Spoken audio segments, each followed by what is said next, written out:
how I understand things. Safe side. Yes, yeah, that's right. Yeah, that's right. Yeah, but I think it's often quite difficult for any religion to accept people who come after things were sort of established. So for Jews, because they're before Christians, they don't see Jesus in the same way as we do, and for Christians, it's hard for us to see God getting much revelation after Jesus, because Jesus was the full revelation of God as we believe.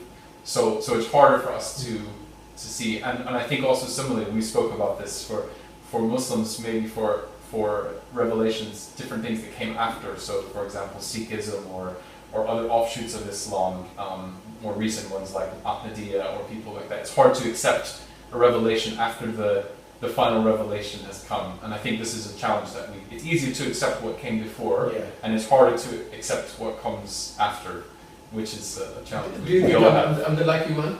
Because I'm accepting it. You're accepting. I'm the lucky one. Yeah. In history, you're fortunate because because the revelation came later in that way. Yeah. That's great. But can I just add to this? It doesn't mean that we can't learn, and we do learn a lot from the Quran and from the life of the Prophet Muhammad and from Islam. We learn, as Christians, we can learn a lot from it. And in my own reading about Islam, I've learned a lot which has made my faith better and stronger. So I think this is definitely true. I feel the same. I've been studying Old Testament and New, especially with Shandor. He's been studying for a long time. He's from a great family who is established religious scholars. He's not a really well established scholar. I have learned so much. Honestly, I even challenged Shandor a few times. My belief becomes stronger. If I put Quran away, for example, I still can follow the Old Testament and the New one as well. I still can become a stay as a Muslim as well. Because the Old Testament is full of oneness of God, actually. That's why Jewish are Jewish. They believe in oneness of God. They don't say Trinity, they don't believe in this kind of stuff as well.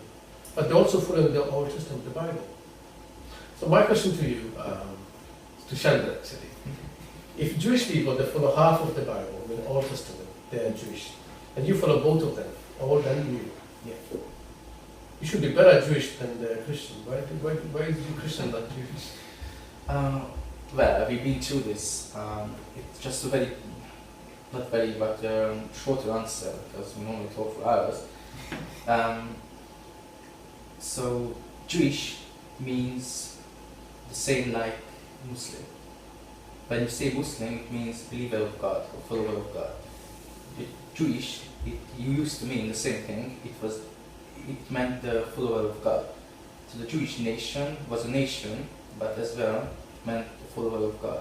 So, for example, when Moses led the people out of Egypt, not many, but quite a lot of Egyptian people went with them, and they became Jews too. So because they started to follow God. So when we say Jew, it should mean follower of God. And when Jesus came, the Jewish by blood, I don't know a good expression for that, but Jewish, so physical Jewish who had the blood in them, as a nation, they rejected Jesus. But since he came from God, he was the line that should have been followed. So we have a line of prophets like you do, and Jesus was the next one. They refused him, but there were some Jewish who didn't refuse him. They followed him. They actually believed him, and they carried the religion forward. So there are a group of people who stuck at that point.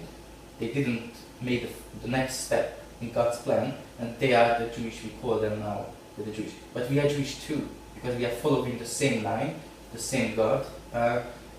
We just know more because they stuck at that point.